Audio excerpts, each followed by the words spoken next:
Hello बच्चों। कल हम लोगों ने पढ़ा था कि जो मोशन होता है वो 3 टाइप का होता है। ट्रांसलेटरी मोशन, रोटेटरी मोशन और वाइब्रेटरी मोशन या ऑसिलेटरी मोशन।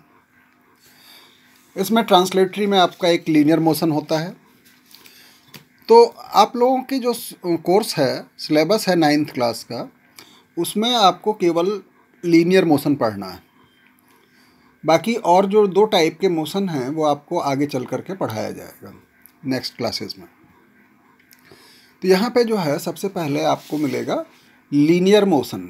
लीनियर मोशन का मतलब कहीं कहीं पे आप इसको रेक्टिलिनियर मोशन भी लिखा हुआ पाएंगे, और इसका मतलब होता है motion along a straight line, यानी एक सीधी रेखा में मोशन।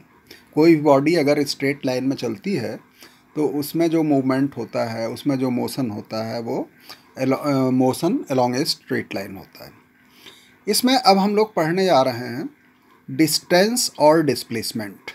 इसके डिफरेंस को समझना बच्चों बहुत ज़रूरी है, और कभी कभी ये दोनों में डिफरेंस भी पूछा जाता है। तो आप लोग साथ साथ देखते चलिएगा डिस्टेंस क्या है और डिस्प्लेसमेंट क्या होता है। तो सबसे पहले हम लोग आते हैं डिस्टेंस पर। तो डिस्टेंस होती क्या है? डिस्टेंस का मतलब होता है किसी भी पाथ की लेंथ। जितना जो है हमने कोई भी पाथ कवर किया एक जगह से दूसरे जगह जाने में, उसकी जो लेंथ होती है वो कहलाती है डिस्टेंस।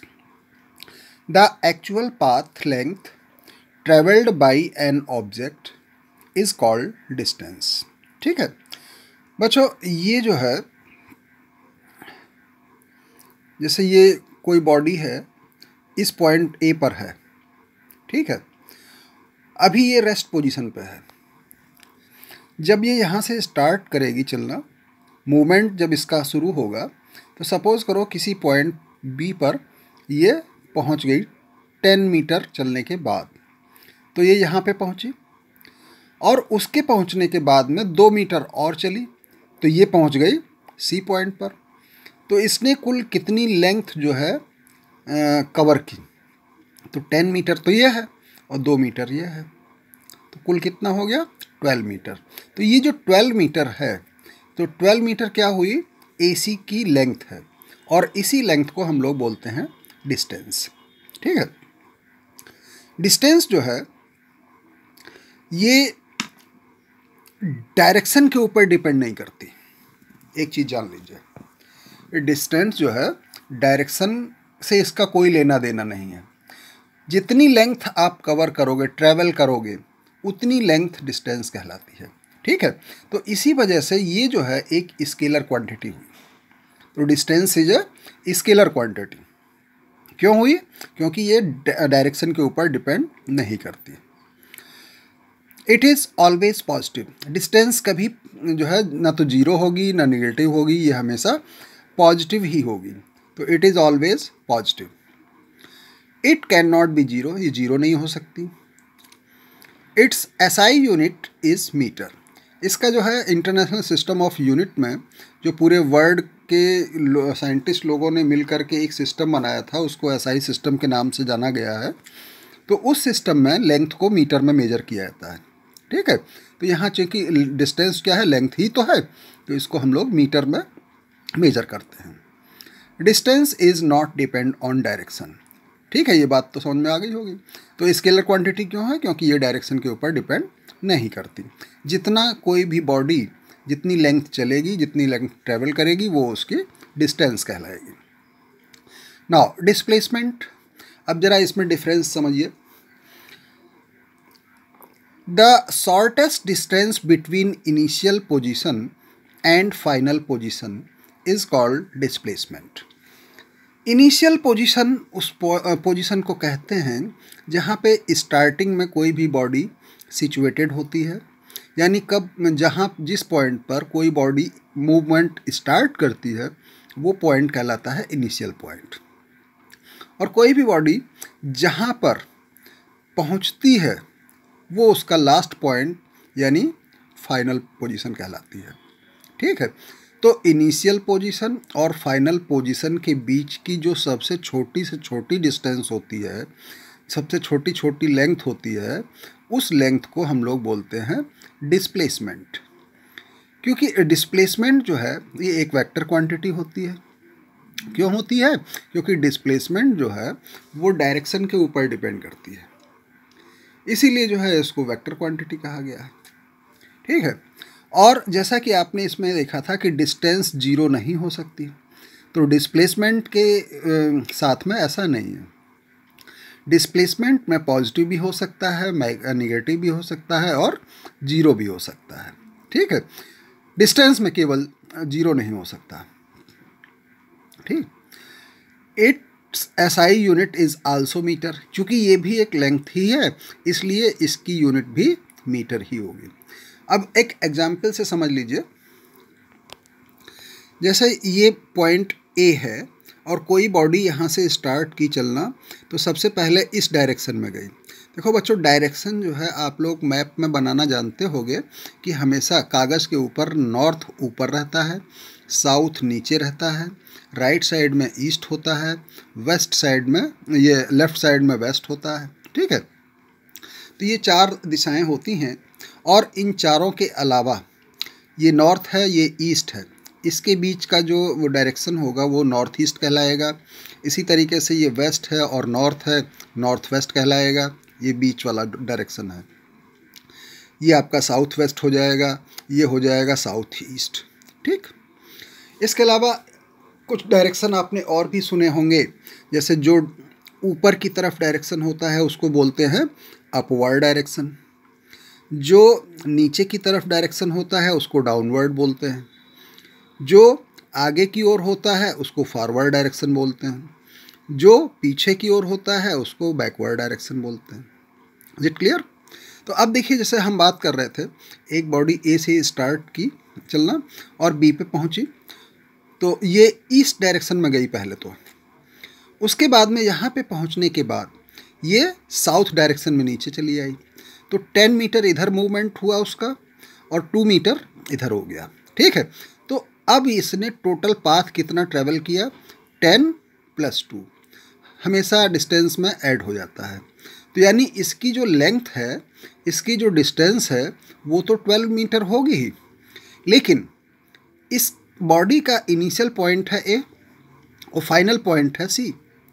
तो इनिशियल पॉइंट और फाइनल पॉइंट को जब आप ज्वाइन करोगे तो ये जो डिस्टेंस होगी, इसको आप स्केल से मेजर कर लीजिएगा, तो इस डिस्टेंस को बोलेंगे डिस्प्लेसमेंट। ठीक है। तो इनिशियल पोजीशन और फाइनल पोजीशन के बीच का जो डिस्टेंस होती है, बीच की लेंथ को, ये शॉर्टेस्ट डिस्टेंस कहलाती है और इसी शॉर्टेस्ट डिस्टेंस को हम लोग डिस्प्लेसमेंट का नाम दिए। सो AC इज शॉर्टेस्ट डिस्टेंस और डिस्प्लेसमेंट। ठीक है। डिस्प्लेसमेंट में बच्चों देखो कोई भी डायरेक्शन हो सकता है। जैसे एक एग्जांपल और देख लीजिए, इस फिगर में एक बॉडी यहाँ से ए से स्टार्ट कर रही चलना, बी पे पहुँची, बी से चलने के बाद में इस डायरेक्शन में इधर गई, फिर उसके बाद में सी से डी की तरफ गई, फिर डी से ई की तरफ आई। तो अब इसका डिस्प्लेसमेंट कितना होगा? देखिए, यहाँ से यहाँ तक गई, ये वाला पाथ, इसकी लेंथ, फिर बी से सी की लेंथ, सी से डी की लेंथ, डी से ई की लेंथ, तो ये जो टोटल लेंथ हुई टोटल पाथ की, ये इसकी डिस्टेंस कहलाएगी। लेकिन इनिशियल पॉइंट ए है और फाइनल पॉइंट ई है, तो इन दोनों के बीच की जो लेंथ होगी, जो शॉर्टेस्ट डिस्टेंस होगी, ये कहलाएगा डिस्प्लेसमेंट। तो मेरे ख्याल से जो है आपको ये डिफरेंस समझ में आ गया होगा कि डिस्टेंस और डिस्प्लेसमेंट में क्या डिफरेंस है। अच्छा, एक चीज़ और जान लीजिए बच्चों, जैसे कोई भी बॉडी एक जगह से चलना शुरू हुई और घूम टहल करके वापस उसी जगह पर पहुंच गई। जैसे मान लो आप लोग सुबह स्कूल के लिए घर से निकलते हो, तो ये जो घर है आपका, ये इनिशियल पॉइंट हो गया। उसके बाद में आप अपने स्कूल जाते हो, लौटते समय हो सकता है अपने फ्रेंड के यहाँ जो है निकल गए या कहीं मार्केट चले गए, वहाँ से होते हुए तब घर पहुँचे। तो आप चाहे जिस रास्ते को ट्रैवल करते हुए आ क्यों न रहे हो, लेकिन लास्ट में आप पहुँचोगे उसी जगह पे, यानी अपने ही घर, यानी इनिशियल पॉइंट पर। तो आपका जो डिस्प्लेसमेंट होगा वो 0 होगा। हाँ, डिस्टेंस कितनी होगी, जितने आपने जो है लेंथ ट्रेवल की होगी पूरे उसमें जर्नी में, यहाँ घर से स्कूल, स्कूल से यार दोस्तों के यहाँ, फिर मार्केट, फिर वापस घर, तो जितना आपने पाथ कवर किया वो उसकी आप हो गई डिस्टेंस। लेकिन जो डिस्प्लेसमेंट होगा वो होगा 0। ठीक है, बॉडी, कोई भी बॉडी ए से स्टार्ट हुई चलना और इधर उधर टहल टहल करके ये वापस उसी पॉइंट पे आ गई, यानी फाइनल पोजीशन भी इसकी यहीं पर है, तो इसका जो डिस्प्लेसमेंट होगा वो 0 होगा। ठीक है, एक क्वेश्चन बच्चों ये इस तरीके से पूछा जाता है कि what is the difference between distance and displacement. ठीक है, तो ये चीज़ आप खुद लिख लीजिएगा, एक टेबल बना करके, एक साइड में लिखिएगा डिस्टेंस, एक साइड में लिखिएगा डिस्प्लेसमेंट। तो डिस्टेंस की जो क्वालिटी है वो आप डिस्टेंस के बारे में जो जानते हो वो यहाँ पे लिख दीजिए, और डिस्प्लेसमेंट के बारे में जो जानते हो एक तरफ लिख दीजिए। ये आपका होमवर्क है। ठीक है, तो ये मैंने क्वेश्चन लिख दिया है, right the difference between distance and displacement. अब इसके बाद में नेक्स्ट बात आती है, मोशन 2 तरीके का होता है, एक यूनिफॉर्म मोशन, एक होता है नॉन यूनिफॉर्म मोशन। अच्छा, यूनिफॉर्म जानते हो ना आप लोग, यूनिफॉर्म में स्कूल जाते हो, कहते नहीं यूनिफॉर्म में क्यों नहीं आए, तो यूनिफॉर्म का मतलब होता है एक जैसा। भाई जितने भी स्टूडेंट स्कूल में पढ़ते हैं उनकी एक यूनिफॉर्म होती है। ठीक है, तो सारे बच्चों की एक ही कलर की, एक ही जो है तरह की ड्रेस होती है। ऐसा नहीं होता कि जो है किसी की कोई ड्रेस है, किसी की कोई कलर की है, किसी की कुछ है, तो सबका अलग अलग नहीं होता है, यूनिफॉर्म होता है। यूनि का मतलब एक जैसा। तो अब मोशन के संदर्भ में भी उसी से जुड़ी हुई चीज़ है कि अगर कोई बॉडी इक्वल टाइम इंटरवल में इक्वल डिस्टेंस ट्रेवल करे तो हम उसके मोशन को बोलते हैं यूनिफॉर्म मोशन। ठीक है, when a body travels equal distance in equal interval of time then the motion is said to be uniform motion. ठीक है, जैसे मान लीजिए कोई भी लड़का सुबह सुबह 6 बजे अपने घर से निकलता है साइकिल से या किसी गाड़ी से, और 1 घंटे के बाद में वो 50 किलोमीटर चल करके बी पॉइंट पे पहुंचता है। ठीक है, 6 बजे सुबह घर से निकला, 7 बजे वो यहाँ पे पहुंचा बी पॉइंट पर, और इस दौरान उसने 50 किलोमीटर की जर्नी पूरी की।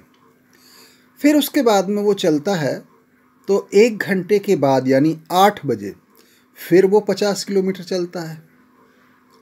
इसी तरीके से अगले 1 घंटे में यानी 8 से 9 के बीच में वो फिर से 50 किलोमीटर चलता है।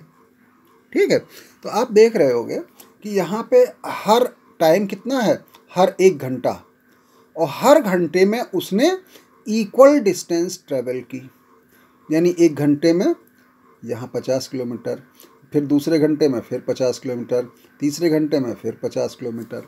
तो इसका जो मोशन है वो यूनिफॉर्म कहलाएगा, क्योंकि टाइम इंटरवल के साथ में उसकी जो डिस्टेंस है वो इक्वल है।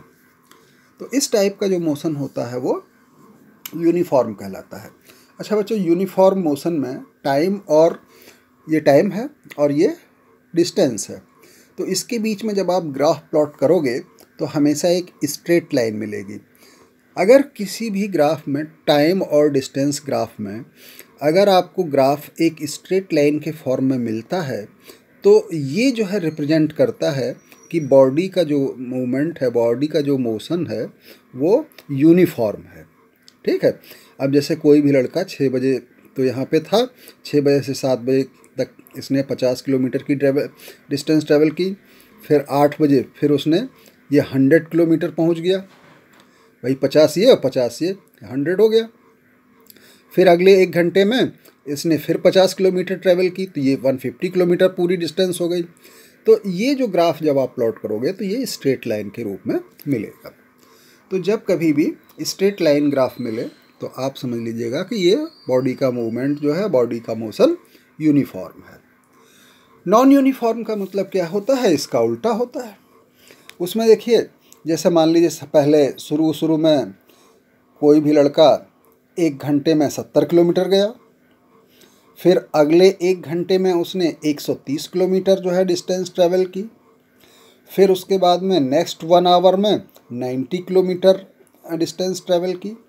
तो अब आपको इसमें डिस्टेंस में वेरिएशन मिल रहा होगा, टाइम इंटरवल तो सेम है, यानी हर 1 घंटे का जो है इसमें ब्यौरा है। पहले घंटे में इसने 70 किलोमीटर, दूसरे घंटे में 130 किलोमीटर, तीसरे घंटे में 90 किलोमीटर, यानी टाइम के साथ साथ इसका जो डिस्टेंस है वो कम ज़्यादा हो रहा है, चेंज हो रहा है। तो इस टाइप का जो मोशन होता है वो कहलाता है non uniform motion. When a body travels unequal distance in equal interval of time, then it is said to be non uniform motion. ठीक है। और इसका जो ग्राफ होता है, टाइम और डिस्टेंस के बीच में जब आप ग्राफ प्लॉट करोगे तो ये स्ट्रेट लाइन नहीं आएगा, या तो कर्व आएगा या कुछ और आएगा। यानी स्ट्रेट लाइन के अलावा जो भी शेप आपको दिखाई पड़े तो वो उस बॉडी का जो मोशन होगा वो नॉन यूनिफॉर्म होगा। ठीक है बच्चों, तो ये बात क्लियर हो गई यूनिफॉर्म और नॉन यूनिफॉर्म मोशन। ठीक है, चलिए आगे बढ़ते हैं। अब हम लोग स्टार्ट करेंगे स्पीड और वेलोसिटी के बारे में पढ़ेंगे। स्पीड क्या होती है, वेलोसिटी क्या होती है। जैसा कि अभी आपने देखा था कि डिस्टेंस क्या है, डिस्प्लेसमेंट क्या है। तो डिस्टेंस और डिस्प्लेसमेंट में जिस तरीके से आपने डिफ्रेंशिएशन किया था उसी तरीके से स्पीड और वेलोसिटी में कर लीजिए। स्पीड को पहले समझ लीजिए। The distance travelled by a body per unit time is called speed. किसी भी बॉडी के द्वारा पर यूनिट टाइम में जो डिस्टेंस ट्रेवल की जाती है उसको स्पीड कहते हैं। स्पीड का फॉर्मूला होता है distance upon time. Per unit time लिखा है ना, तो पर यूनिट का मतलब अपॉन टाइम। ये एक स्केलर क्वांटिटी होती है। ये स्पीड जो है हमेशा पॉजिटिव होती है। इसकी यूनिट होती है मीटर पर सेकंड। अब ज़रा देख लीजिए, डिस्टेंस की यूनिट होती है मीटर और टाइम की होती है सेकंड।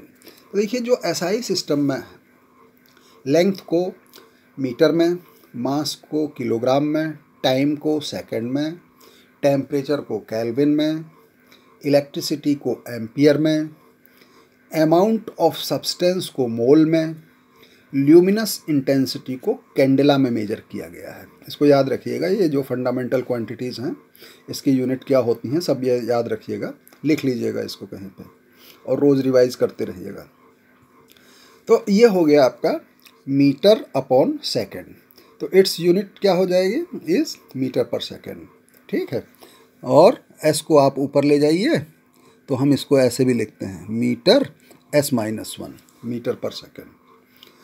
एवरेज स्पीड निकालनी है तो एवरेज स्पीड का फॉर्मूला होता है total distance travelled upon total time. ठीक है, ये हो गया स्पीड के बारे में। अब वेलोसिटी के बारे में जान लीजिए। वेलोसिटी स्पीड एक ही चीज़ होती है और लेकिन इसमें डिफरेंस सिर्फ जो है डायरेक्शन का रहता है। तो the distance travelled by a body per unit time, यहाँ तक तो उसकी डेफिनीशन थी स्पीड की। अब इसमें एक चीज़ और जुड़ गई, इन गिवन डायरेक्शन, और इस वर्ड से आपकी डेफिनीशन वर्ड बदल गया। वहाँ स्पीड थी, अब वेलोसिटी हो गई।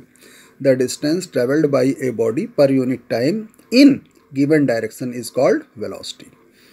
इट इज़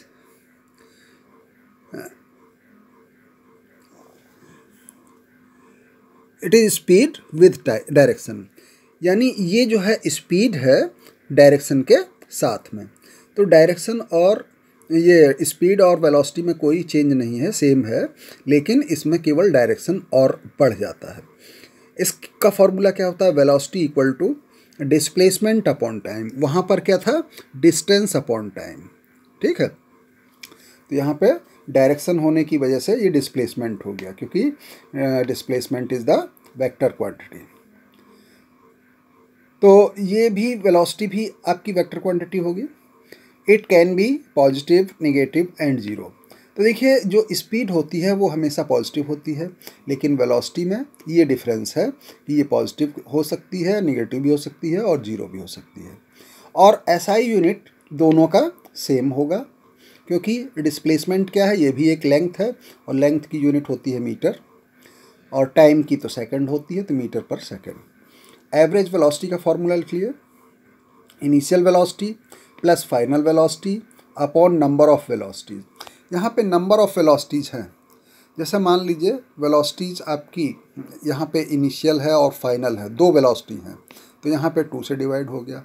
अगर मान लीजिए कोई बीच में और वेलोसिटी होती तो जितनी वेलोसिटी होती उतनी से डिवाइड हो जाता। ये एवरेज वेलोसिटी कहलाती है। ठीक है, तो ये डिफरेंस आप पढ़ लीजिएगा डिस्टेंस डिस्प्लेसमेंट में, स्पीड वेलोसिटी में। अब बच्चों कुछ सिंबल्स हम लोग इस चैप्टर में यूज़ करेंगे आगे डेरिवेशन के लिए, न्यूमेरिकल्स के लिए, तो उसको भी ज़रा जानते रहिए। डिस्टेंस को हम लोग यहाँ पे इस चैप्टर में एस से डिनोट करेंगे। डिस्प्लेसमेंट को डेल्टा एस से रिप्रेजेंट करेंगे, या कहीं कहीं पे एस के ऊपर एरो लगा दिया जाता है। जो वेक्टर का सिंबल होता है वो, जैसे मान लो कोई ये लेटर है, इसके ऊपर एरो बना दिया, या इसके ऊपर एक हल्की सी लाइन खींच दी, या इसी को लेटर को थोड़ा सा डार्क कर दिया, तो जो भी आपको सुविधाजनक लगे वो आप खींच दीजिए। ये वेक्टर को नोटेशन रिप्रेजेंट करने का तरीका होता है। ठीक है, यहाँ पे हम जो भी सिंबल एनसीईआरटी में यूज़ किए गए हैं उन्हीं को ही ले रहे हैं, जिससे कि आपको कोई दिक्कत ना हो। इनिशियल वेलोसिटी को हम लोग यू से रिप्रेजेंट करेंगे आगे चल कर डेरिवेशंस में। फाइनल वेलोसिटी को वी से रिप्रेजेंट करेंगे। टाइम को टी से डिनोट करेंगे। एक्सेलरेशन को ए से डिनोट करेंगे। डिस्प्लेसमेंट जैसे बताया कि डेल्टा एस। स्पीड और वेलोसिटी दोनों को ही हम लोग एक ही लेटर से डिनोट करेंगे। यानी देखो वेलोसिटी जो होगी मतलब वो क्या है कि इस समय की जो स्पीड है करंट की, यानी फाइनल की स्पीड, तो हम लोग यहाँ पे स्पीड के लिए v का यूज़ करेंगे, वेलोसिटी के लिए v का यूज़ करेंगे। तो इसका फॉर्मूला देख लीजिए, speed equal to distance upon time. Speed को हम लोग v से रिप्रेजेंट करेंगे, डिस्टेंस s हो गई, टाइम t हो गया। ठीक है, तो ये फॉर्मूला हो गया v equal to s upon t. तो बच्चों आज आप लोग इतना पढ़िए, फिर आगे इसके बाद में जो आएगा वेलोसिटी के बाद में एक्सेलरेशन आएगा। तो जो चीज़ें आपको इसमें मैकेनिक्स में शुरुआत में पढ़नी है वो आपने देखा कि पहले आपने पढ़ा डिस्टेंस, फिर डिस्प्लेसमेंट, फिर स्पीड, फिर वेलोसिटी, फिर एक्सेलरेशन। यही 4-5 चीज़ें ही आपकी आगे तक 11th क्लास तक चलती रहेंगी, 12th क्लास तक। ठीक है, तो अब हम लोग इन्हीं 4-5 चीज़ों के बारे में ही डिटेल में पढ़ते चले जाएंगे आगे। तो आप लोग इसको बेसिकली इसमें डिफरेंस जान लीजिए, इसको पढ़ लीजिए, क्योंकि बेस आपका यही है। फंडामेंटल अगर क्लियर रहेगा तो आगे आपको कोई दिक्कत नहीं होगी। थैंक यू बच्चों।